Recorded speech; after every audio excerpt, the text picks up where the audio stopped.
এমন বিক্ষোভ সচরাচর নজিরে মেলে না জার্মানিতে, তাও আবার মধ্যপ্রাচ্যের অন্যতম পরাশক্তি ইরানের শাসন ব্যবস্থার বিরুদ্ধে আন্দোলনে নেমেছে জার্মানিতে বসবাসরত খোদ ইরানিরাই।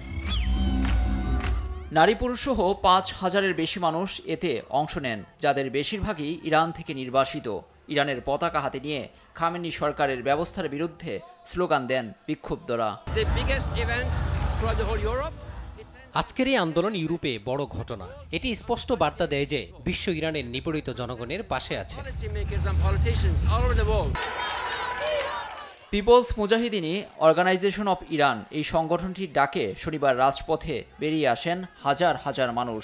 দলটির মুখপাত্র শাহিন গোভাদি ইরান সরকারের বর্তমান কার্যকলাপে চরম ক্ষোভ প্রকাশ করেন। ইরান সরকার এখন অনেক বেশি আক্রমণাত্মক। এই ধরনের আচরণ দেশের ভেতরে সন্ত্রাসবাদ মাথাচাড়া দিয়ে উঠবে, কারণ দেশের অভ্যন্তরে দুর্বল থেকে আরও দুর্বল হয়ে পড়ছে। এর সমাধান হলো ইরানের জনগণ এবং প্রতিরোধের মাধ্যমে শাসন পরিবর্তন করা।